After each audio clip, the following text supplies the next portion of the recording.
The night air carried a chill that bit deeper than the December frost as Marcus Reynolds stood outside Westlake Children's Hospital, his calloused hands gripping the railing until his knuckles turned white. Inside, his 7-year-old daughter Emma fought for her life, the same way he'd been fighting for them both since his wife's death 3 years ago. Little did he know that the woman rushing through the hospital doors behind him, the CEO whose company controlled his fate, would soon be making a decision that would change everything. If you're moved by stories of sacrifice, unconventional family bonds, and the lengths we go for those we love, please consider subscribing to our channel and leaving a like. Your support helps us continue sharing these emotional journeys. Marcus had built his small construction business from nothing, just a toolbox and determination. As a single father, every nail hammered and every beam placed was for Emma's future. But when Westlake Development Corporation announced plans to demolish the neighborhood where both his home and workshop stood, Marcus faced losing everything he'd sacrificed to build. Katherine Pierce hadn't intended to become the demolition queen of Chicago's corporate world. At 38, she'd clawed her way to CEO of Westlake Development through calculated decisions and emotional detachment. The neighborhood redevelopment project was supposed to be straightforward, another victory for her board and shareholders. What she hadn't counted on was meeting Marcus Reynolds, the stubborn contractor who refused to sell, or his daughter whose rare illness had struck a chord with something long buried in Katherine's carefully constructed armor. "I have one condition," Marcus had told Katherine during their last heated meeting, his voice steady despite the desperation in his eyes. "Come spend one evening at the hospital with Emma.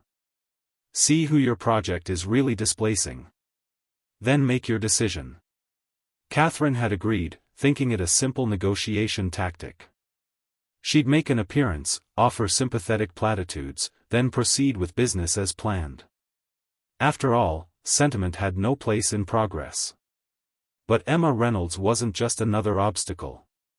The little girl with the crooked smile and worn teddy bear didn't see Katherine as a corporate enemy. "Are you Daddy's friend?" she'd asked, patting the side of her hospital bed for Katherine to sit. "He needs more friends. He's always working or here with me." The evening Katherine had intended to keep brief stretched into hours as Emma showed her the space mobile hanging above her bed, explaining each planet with the enthusiasm only children possess. "Daddy built it for me. He says even when things seem far away, they're still connected." Marcus watched from the doorway, his weathered face revealing both wariness and hope. "She's all I have," he said quietly when Emma finally drifted to sleep. "Without her, everything I've built means nothing." Katherine learned that Marcus had been developing an innovative affordable housing concept in his workshop, one that could actually complement her company's objectives rather than obstruct them. His determination wasn't mere stubbornness, it was the desperate fight of a father trying to create security for his daughter. "Emma's treatment," he explained, voice breaking, "costs more than I can make in a year. If I lose my workshop, I lose our income. If I lose our home." He couldn't finish the sentence. For the first time in years, Katherine felt something crack within her professional veneer. She recognized in Marcus the same drive that had propelled her forward after her own losses she'd buried beneath spreadsheets and acquisition reports. "My brother died of the same condition," Katherine whispered, the admission surprising even herself. 20 years ago. There wasn't a treatment then. Her fingers unconsciously found the small locket she always wore, the only personal item she permitted herself. As the hospital's fluorescent lights hummed overhead, two people who had entered as adversaries began to see each other clearly. Marcus wasn't just another property holdout, and Katherine wasn't the heartless executive he'd assumed. Over the following weeks, Katherine found herself returning to the hospital. First with architects' drawings showing how Marcus's workshop could be incorporated into the development plans. Then with specialists she'd flown in to consult on Emma's case. Later, she came simply because the hours spent with them felt more real than the meetings filling her calendar. The board questioned her revised development plan. Her executive team whispered about her softening. But for the first time in her career, Katherine found herself fighting for something beyond quarterly projections. "You're risking your reputation on this," her CFO warned. Everything you've built. Katherine thought of Emma's space mobile, planets connected despite their distance. Perhaps I'm finally building something that matters.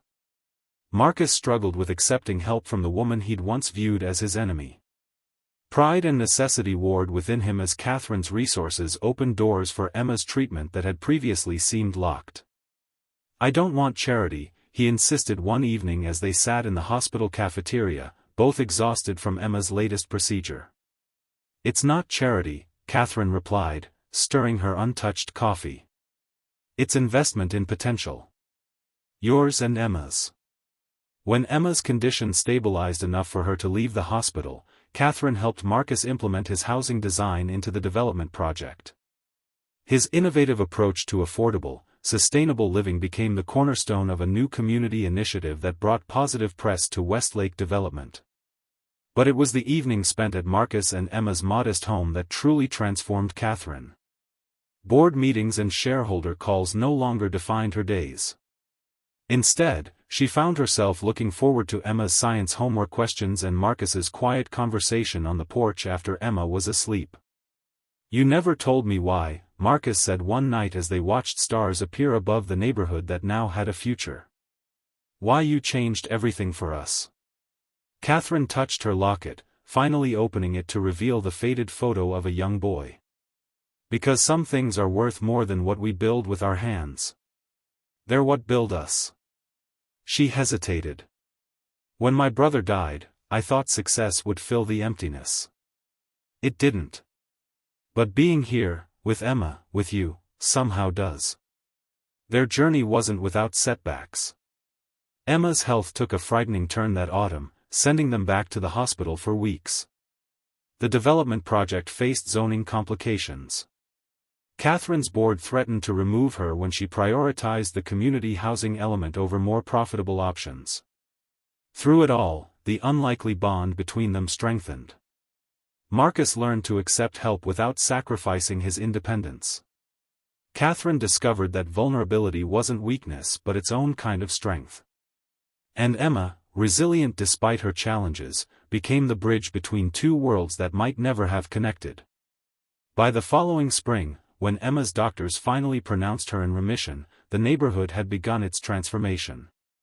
Marcus's workshop now anchored a community training center where he taught construction skills to local youth. Katherine had founded a healthcare initiative for families facing catastrophic illness, using her corporate influence to create change beyond profit margins. I set one condition, Marcus reminded Katherine as they watched Emma plant flowers in their small garden, her strength returning with each passing day. I never expected it would change all our lives. Katherine smiled, the corporate armor long since replaced by something more genuine. Without her, without both of you, I would have everything I built, but nothing that matters. As Emma called them over to see the butterfly that had landed on her newly planted marigolds, Marcus reached for Katherine's hand.